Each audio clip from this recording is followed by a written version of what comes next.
प्रेम से बोलिए गणेश नंदिनी संतोषी माता की जय। स्वागत है आपका हमारे चैनल पर।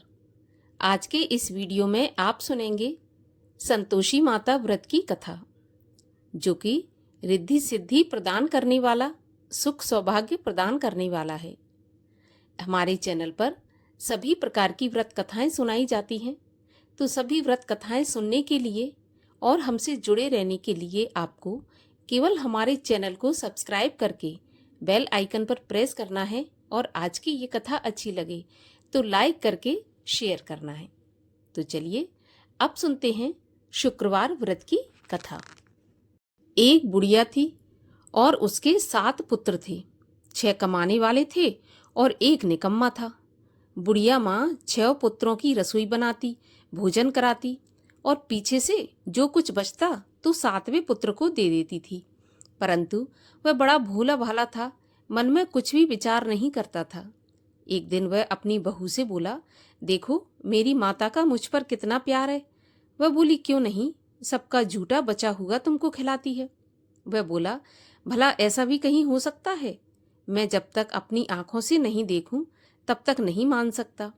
तो बहू हंसकर बोली, देख लोगे तब तो मानोगे। फिर कुछ दिन बाद एक बड़ा त्योहार आया। घर में 7 प्रकार के भोजन और चूरमा के लड्डू बने। वह जांचने को सिर दर्द का बहाना बनाकर पतला सा कपड़ा सिर पर ओढ़कर रसोई घर में सो गया और कपड़े में से सब देखता रहा। 6 भाई भोजन करने आए। उसने देखा माँ ने उनके लिए सुंदर सुंदर आसन बिछाए, 7 प्रकार की रसोई परोसी और आग्रह करके जिमाती रही और वह कपड़े में से सब देखता रहा। 6 भाई भोजन करके उठे तब माता ने उनकी जूठी थालियों में से लड्डुओं के टुकड़ों को उठाया और एक लड्डू बनाया। जूठन साफ कर बुढ़िया माँ ने पुकारा, उठो बेटा, 6 भाई भोजन कर गए, अब तू ही बाकी है, उठ, कब खाएगा? तो वह कहने लगा, माँ मुझे भोजन नहीं करना, मैं परदेश जा रहा हूँ। तो माँ बोली, कल जाता हो तो आज ही चला जा। वह बोला, हाँ माँ, मैं आज ही जा रहा हूँ। यह कहकर घर से निकल गया। चलते समय बहू की याद आई। वह गौशाला में उपले थाप रही थी। वहीं जाकर उससे बोला, हम जावें परदेश को, आवेंगे कुछ काल, तुम रहियो संतोष से, धर्म आपनो पाल। वह बोली, जाओ पिया आनंद से, हमरो सोच हटाए, राम भरोसे हम रहें, ईश्वर तुम्हें सहाय। देव निशानी आपनी, देख धरू में धीर, सुध हमरी न बिसारियो, रखियो मन गंभीर। वह बोला, मेरे पास कुछ नहीं है, यह अंगूठी है सो ले लो और अपनी कुछ निशानी मुझे दो। वह बोली, मेरे पास क्या है, यह गोबर भरा हाथ है। यह कहकर उसकी पीठ पर गोबर के हाथ की थाप मार दी। अब बुढ़िया का बेटा चल दिया। चलते चलते दूर देश में पहुंचा। वहां पर एक साहूकार की दुकान थी। वहां जाकर कहने लगा, भैया मुझे नौकरी पर रख लो। साहूकार को जरूरत थी तो वह बोला, ठीक है रह जा। लड़के ने पूछा, तनख्वाह क्या दोगे? तो साहूकार बोला, काम देखकर दाम मिलेंगे। तो उसे साहूकार की नौकरी मिल गई। वह सवेरे 7 बजे से रात तक नौकरी बजाने लगा। कुछ दिनों में दुकान का सारा लेन देन, हिसाब किताब, ग्राहकों को माल बेचना, सारा काम करने लगा। साहूकार के 7-8 नौकर थे, वे सब चक्कर खाने लगे कि यह तो बहुत होशियार बन गया है। सेठ ने भी काम देखा और 3 महीने में उसे आधे मुनाफे का साझीदार बना लिया। 12 वर्ष में वह नामी सेठ बन गया और मालिक सारा कारोबार उस पर छोड़कर बाहर चला गया। अब बहू पर क्या बीती सो सुनो। सास ससुर उसे दुख देने लगे। सारी गृहस्थी का काम करा के उसे लकड़ी लेने जंगल में भेजते। इस बीच घर की रोटियों के आटे से जो भूसी निकलती उसकी रोटी बनाकर रख दी जाती और फूटे नारियल के खोपरे में पानी। इस तरह दिन बीतते रहे। एक दिन वह लकड़ी लेने जा रही थी कि रास्ते में बहुत सी स्त्रियां संतोषी माता का व्रत करती दिखाई दी। वह वहां पर खड़ी होकर कथा सुनकर बोली, बहनों ये तुम किस देवता का व्रत करती हो और इसके करने से क्या फल मिलता है? इस व्रत के करने की क्या विधि है? यदि तुम अपने इस व्रत का विधान मुझे समझाकर कहोगी तो मैं तुम्हारा बहुत एहसान मानूंगी। तब उनमें से एक स्त्री बोली, सुनो, ये संतोषी माता का व्रत है। इसके करने से निर्धनता, दरिद्रता का नाश होता है और लक्ष्मी आती है। मन की चिंताएं दूर होती हैं। घर में सुख होने से मन को प्रसन्नता और शांति मिलती है। निपुत्री को पुत्र मिलता है। प्रियतम बाहर गया हो तो जल्दी आ जाता है। कुंवारी कन्याओं को मनपसंद वर मिलता है। राजद्वारे में बहुत दिनों से मुकदमा चलता हो तो खत्म हो जाता है। सब तरह की सुख शांति हो, घर में धन जमा हो, पैसा जायदाद का लाभ हो, रोग दूर हो जाए और जो भी मनोकामना हो सब इस संतोषी माता के व्रत से पूरी हो जाती हैं। इसमें कोई भी संदेह नहीं है। वह पूछने लगी, यह व्रत कैसे किया जाता है, यह भी बताओ तो बड़ी कृपा होगी। तब वह स्त्री कहने लगी, 1.25 रुपये का गुड़ और चना लेना, इच्छा हो तो 5.25 रुपये का ले लेना या 11.25 रुपये का ले लेना। अपनी सहूलियत के अनुसार जितना भी हो सके सवाया लेना। 5.25 रुपये से 11.25 अपनी शक्ति और भक्ति के अनुसार लेना। हर शुक्रवार को निराहार रहकर कथा कहना और सुनना। इसके बीच क्रम टूटे नहीं। लगातार नियम पालन करना। सुनने वाला कोई न मिले तो घी का दीपक जलाकर उसके आगे जल के पात्र को रखकर कथा कहना, परंतु नियम न टूटे। जब तक कार्य सिद्ध न हो नियम पालन करना और कार्य सिद्ध हो जाने पर ही व्रत का उद्यापन करना। 3 महीने में माता पूरा फल प्रदान करती है। यदि किसी के खोटे ग्रह हैं तो भी माता 1 वर्ष में अवश्य कार्य सिद्ध करती हैं।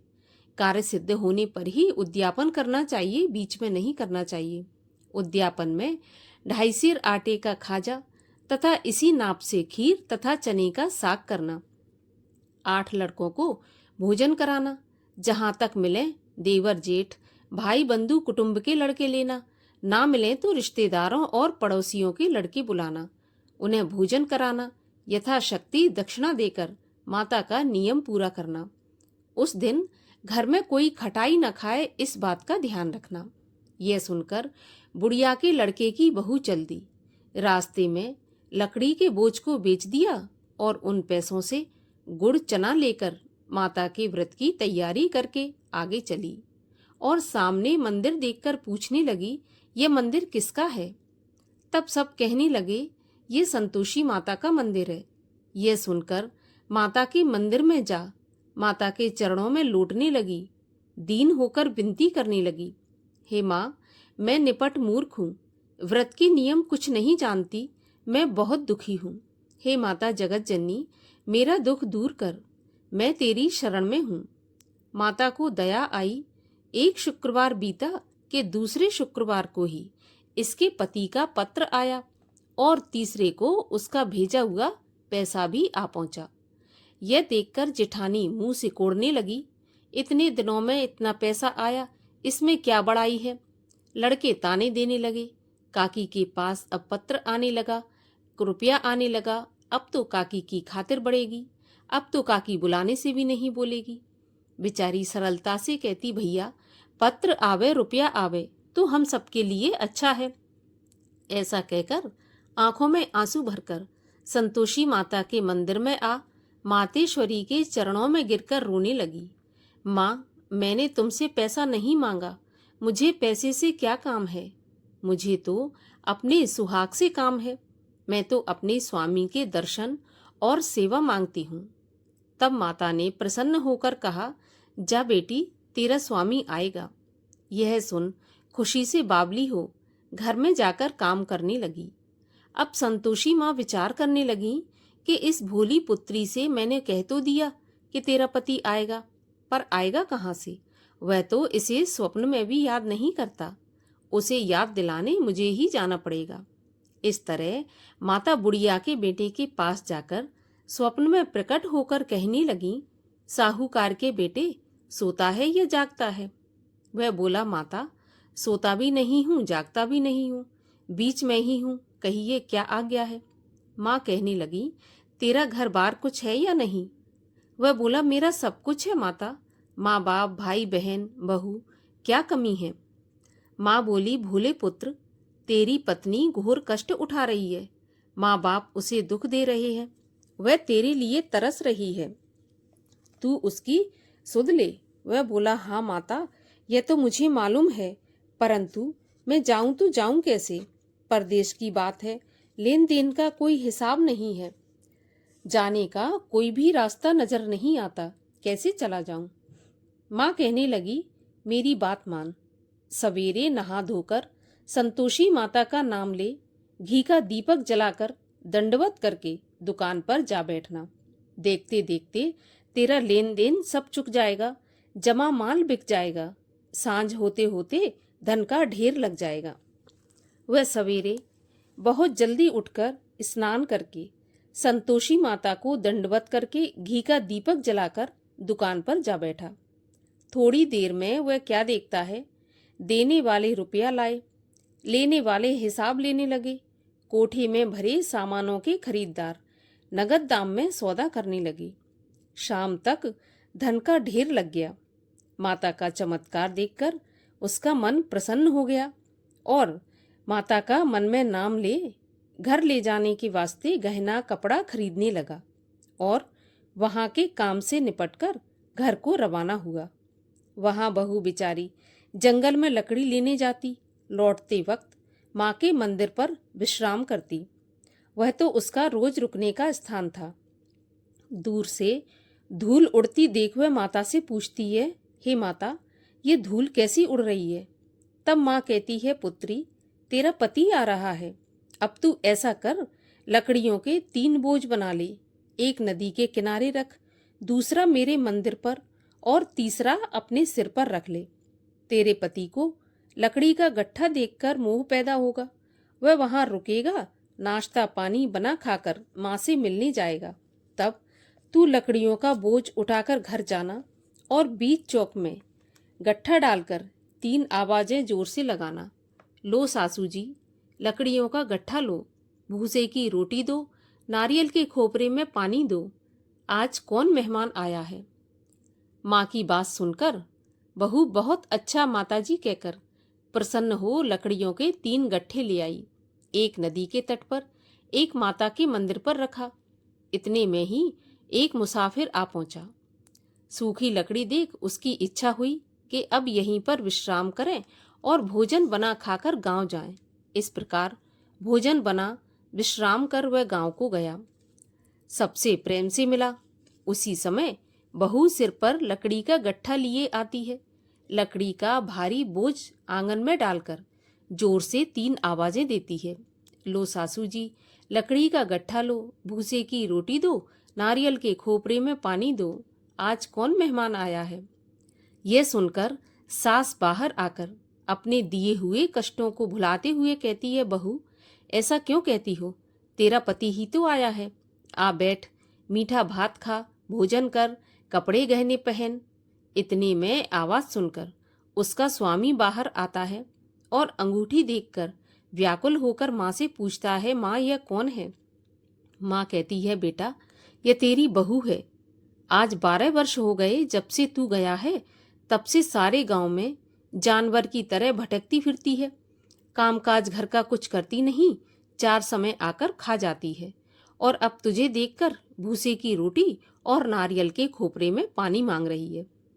वह लज्जित होकर बोला, ठीक है माँ, मैंने इसे भी देखा है और तुम्हें भी देखा है। अब मुझे दूसरे घर की चाबी दो तो मैं उसमें जाकर रहूंगा। तो माँ बोली, ठीक है बेटा, जैसी तेरी मर्जी। ऐसा कहकर माँ ने चाबी का गुच्छा पटक दिया। उसने चाबी लेकर दूसरे कमरे में, जो कि तीसरी मंजिल के ऊपर था, उसको खोलकर सारा सामान जमाया। एक दिन में ही वहां राजा के महल जैसा ठाट बाट बन गया।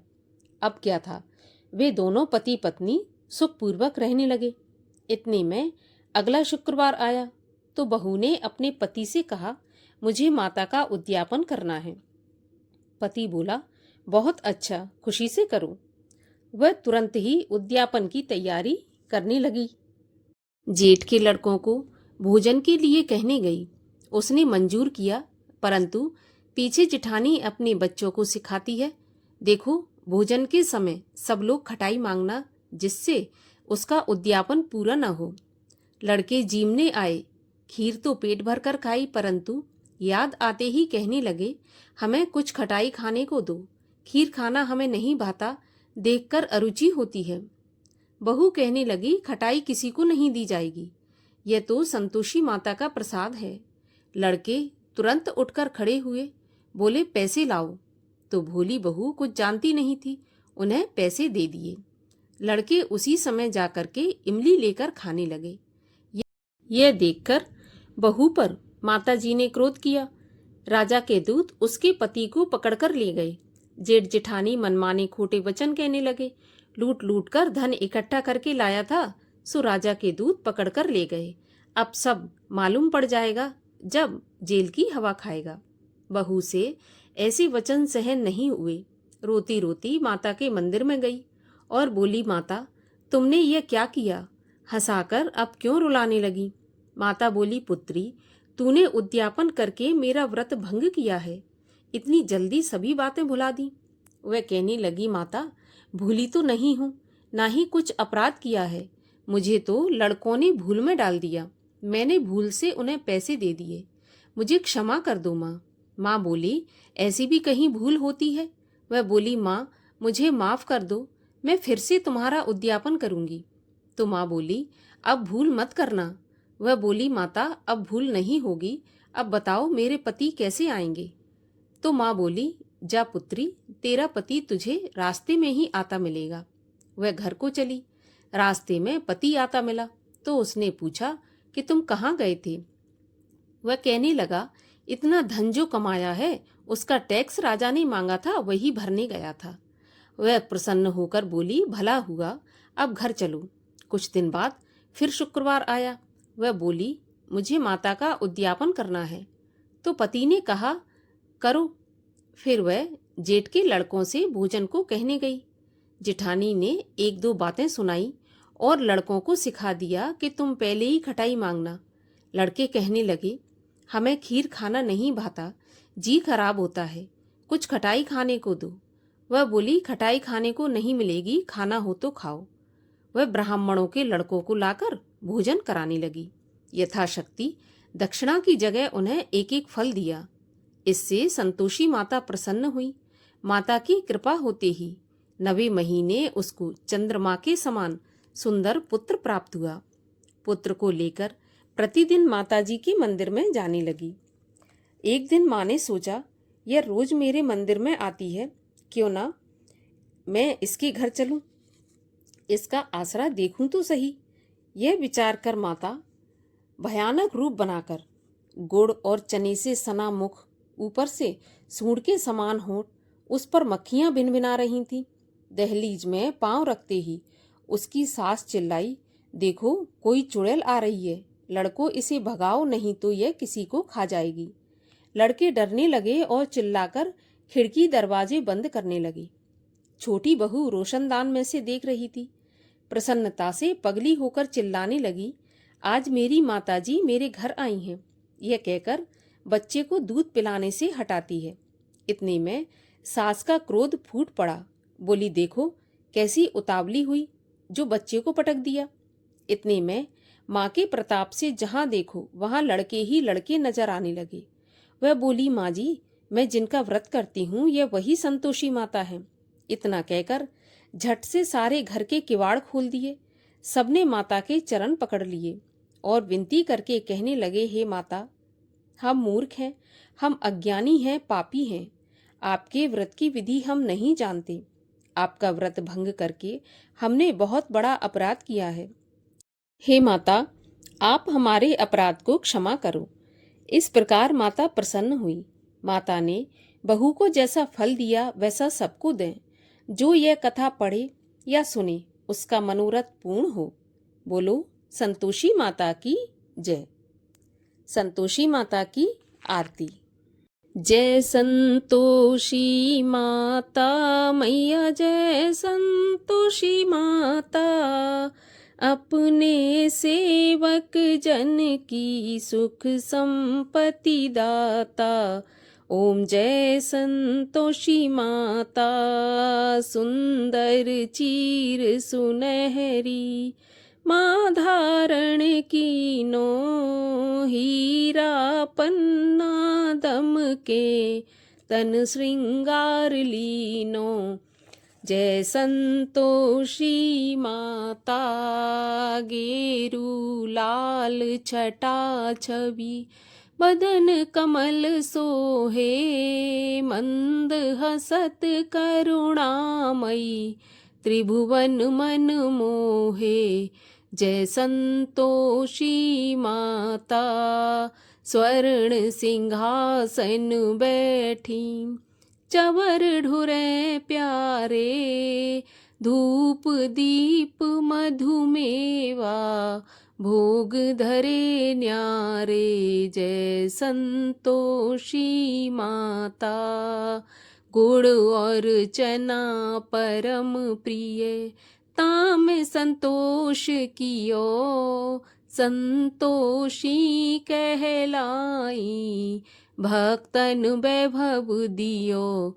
जय संतोषी माता, शुक्रवार प्रिय मानत, आज दिवस सोही, भक्त मंडली आई, कथा सुनत मोही।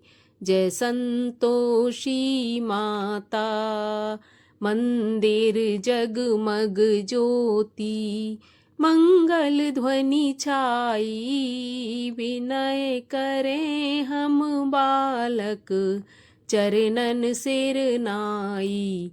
जय संतोषी माता, भक्ति भाव में पूजा, अंगीकृत कीजय, जो मन बसे हमारे, इच्छित फल दीजय।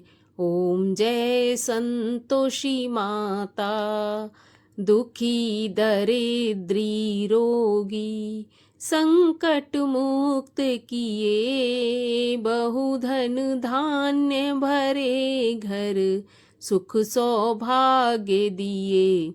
जय संतोषी माता, ध्यान धरे जो तेरो, मन वांछित फल पायो, पूजा कथा श्रवण कर, घर आनंद आयो। जय संतोषी माता, शरण गहे की लज्जा, रखियो जगदम्बे, संकट तुम ही निवारो, दयामयी अम्बे। जय संतोषी माता, संतोषी माँ की आरती, जो कोई जन गावे, रिद्धि सिद्धि सुख संपत्ति, जी भर के पावे। जय संतोषी माता, बोलिए संतोषी माता की जय।